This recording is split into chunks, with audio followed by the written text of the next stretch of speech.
कार्यकर्ता कर रहे हम लोगों के घाटमपुर विधानसभा के अध्यक्ष बड़े भाई राजीव वर्मा जी, इस कार्यक्रम की आयोजक स्वागताकांक्षी, हम लोगों को सदैव स्नेह देने वाली जिला पंचायत सदस्य, समाजवादी पार्टी की सरकार में पिछड़ा वर्ग आयोग की सदस्य, साथ में रीना संखवार जी और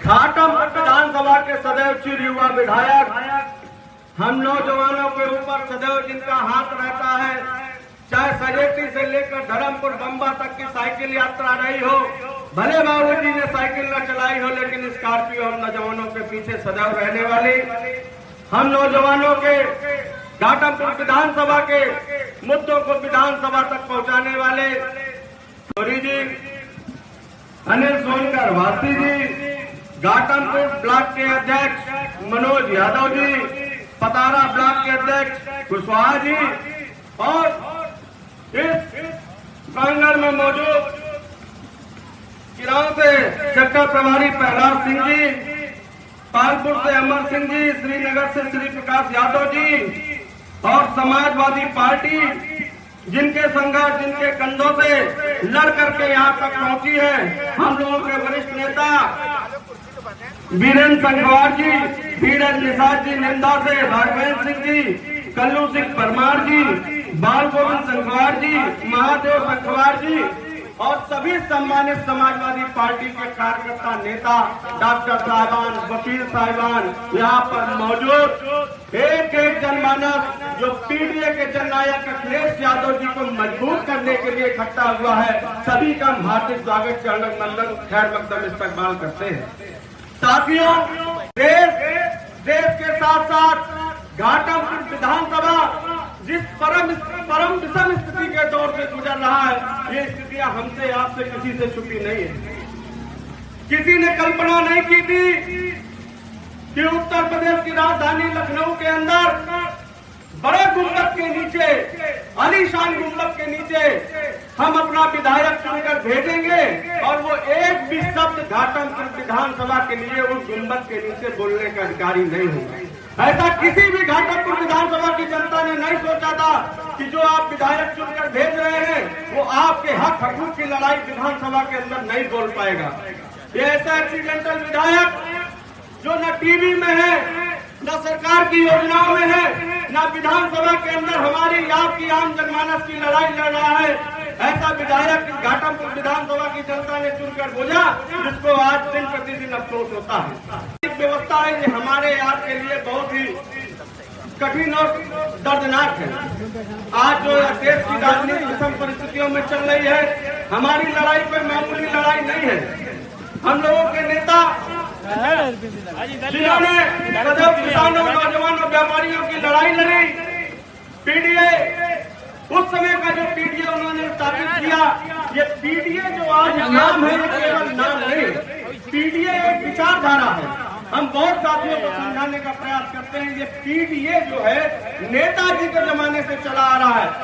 पंडित जनेश्वर मिश्रा, ठाकुर मोहन सिंह, बाबू बेनी प्रसाद वर्मा ने नेताजी के साथ मिलकर जिस पीडीए की स्थापना करती, उसकी संरचना आज हम लोगों के बीच में चली आ रही है।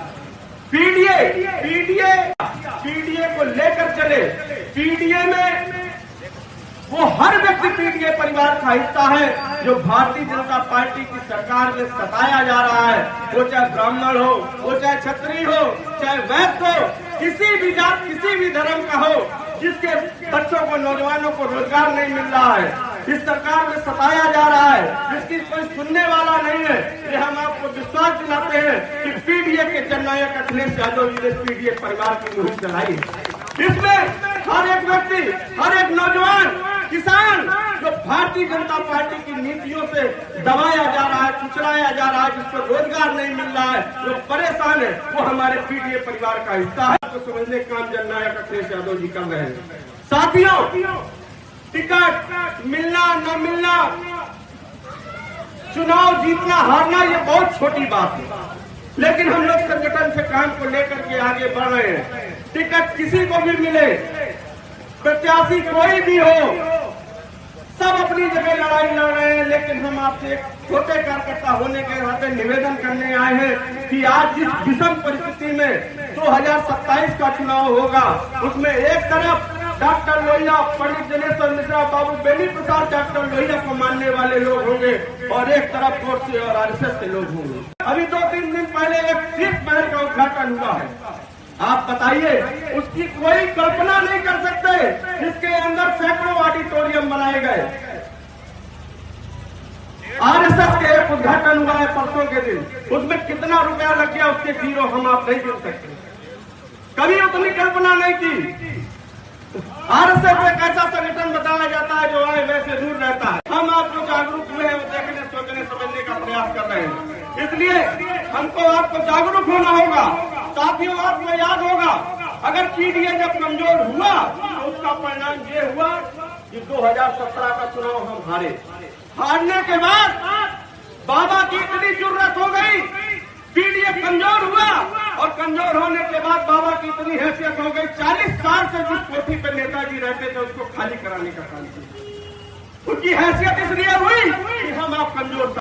पीडीए के जननायक अखिलेश यादव जी, जिनकी एक कदम से चाहे जनेश्वर मिश्रा आवास रहा हो, चाहे लोहिया ग्राम योजना रही हो, जिनके एक आदेश पर पूरा गांव समर हो जाता था, उनको 6 महीने किराए पे रहने पड़ा, इसलिए कि पीडीए जब कमजोर हुई। अखिलेश यादव जी को लखनऊ में रहने के लिए घर नहीं लिया। योगी की हिम्मत हो गई, दोनों घर खाली करा लिए। इसलिए करा लिए कि हमारे आपके कंधों में कुछ कमजोरी है। उनकी हिम्मत बढ़ी, 6 महीने अखिलेश यादव जी किराए के घर में रहे, इसलिए रहे कि हम आप कमजोर हुए। तो साथियों, ये वो समय है, विषम परिस्थिति में विषम लड़ाई है।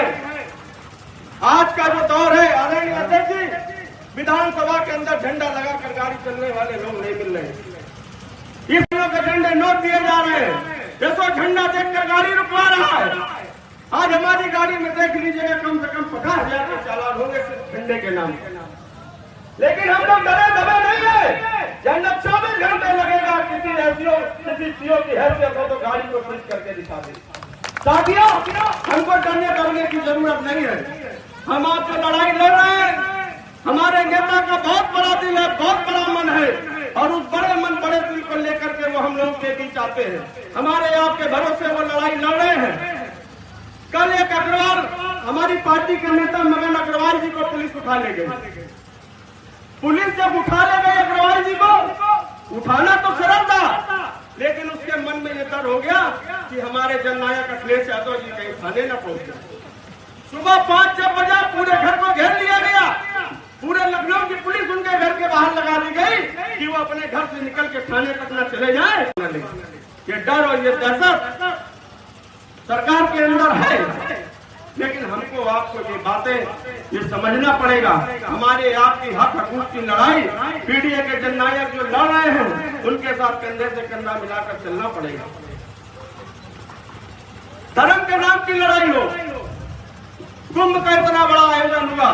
अभी कल प्रदेश के मुख्यमंत्री जी का बयान आ रहा था कि हमने 1500 करोड़ लगभग लागत कुंभ में लगाई थी और 15,000 करोड़, हाँ 35,000 कुछ करोड़ हमने कमा लिए हैं। बताइए सरकार कहां से घाटे में?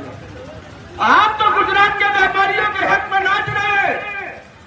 कुंभ के मेले के अंदर जितने भी बड़े टेंडर, जितना भी बड़ा कारोबार, वो सब गुजरात और महाराष्ट्र के आकर के व्यापारी कर रहे हैं। इलाहाबाद की लोकल की जनता प्रयाग का इंतजार कर रहे थे कि हमारा रोजी रोजगार चलेगा, 10-5 हजार हम भी कमाएंगे। वो लोग आज कोई पूछने वाला नहीं।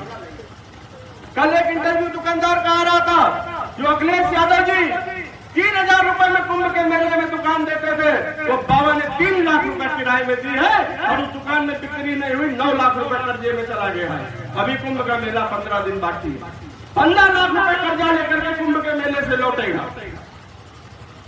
तो साथियों, ये बात समझनी पड़ेगी। लोकतंत्र का चौथा स्तंभ एकदम डगमगाया हुआ है।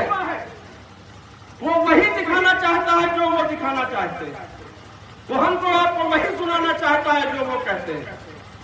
अगर ये सोशल मीडिया ना होती, समाजवादी लोग जागरूक ना हुए होते, तो आज हम ये सब बातें हम आपके बीच में ना आई होती। हमको आपको जागरूक होना पड़ेगा। धर्म के नाम पर, जाति के नाम पर आपको ये सारी बातें हमको आपको समझनी होंगी। अगर नहीं समझी गई तो वही बात है, हिंदू हो, मुस्लिम हो, सिख, ईसाई, ये हिंदुस्तान सबका है। अगर न समझी गई ये बात तो नुकसान सबका है। साथियों, हम आपके बीच में आए हैं। हमसे, हमारी पार्टी से, हमारे लोगों से, मंच पर बैठे लोगों से अगर कभी कोई गलती हो गई हो तो हम आप सभी से हाथ जोड़ के क्षमा मांगते हैं। क्षमा कर देना। आने वाले 2027 के चुनाव में प्रत्याशी कोई भी हो, टिकट किसी को भी मिले, समाजवादी पार्टी के नेता अखिलेश यादव जी को मजबूत कर देना। उत्तर प्रदेश के अंदर किसी की हैसियत नहीं होगी जो हमारी लोगों की तरफ हाथ उठाकर देखे। साथियों, अपनी 2 लाइन कहकर, क्योंकि आप लोग काफी देर से बैठे हैं और सभी का सुनना चाहते हैं, 2 लाइन कहकर अपनी बात को समाप्त करूंगा। कितने बाजी और जीतेंगे हर बाजी, खेले जो जी जान से, अखिलेश यादव जिंदाबाद, समाजवादी पार्टी जिंदाबाद, नेताजी अमर रहे।